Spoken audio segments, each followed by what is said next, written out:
שלום לכולם, אני טליה. התעוררתי היום בבוקר והרגשתי שאני עצובה, שאני לא ממש שמחה. האם אתם יודעים מה זה שמחה? מה עושה אתכם שמחים? יש לי רעיון. אני אשאל את חברי הנאמן, הכלב טולי, איך להיות שמחה. הוא בטוח יכול לעזור לי.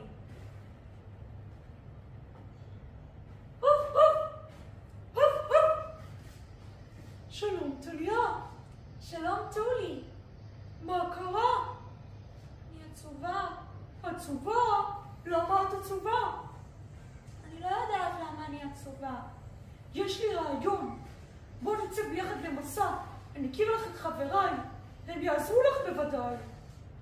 וואו, טולי! איזה רעיון מדהים! בוא נצא ביחד לטיול ונגלה איך להיות שמחים. שלום, אני אביב מאור, וכתבתי את הספר טליה מגלה את השמחה. הספר מספר על טליה, ילדה עצובה, שיוצאת לטיול ביחד עם חברה הכלב הנאמן טולי. שאלה אחת מניעה את הטיול שלהם, כיצד להיות שמחה.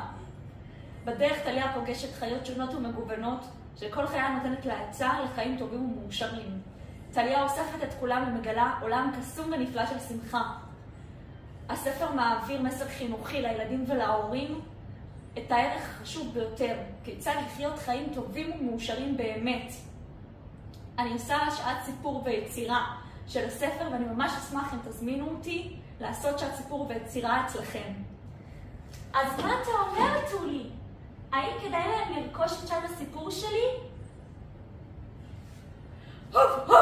זה באמת מומלץ. אז להתראות! להתראות!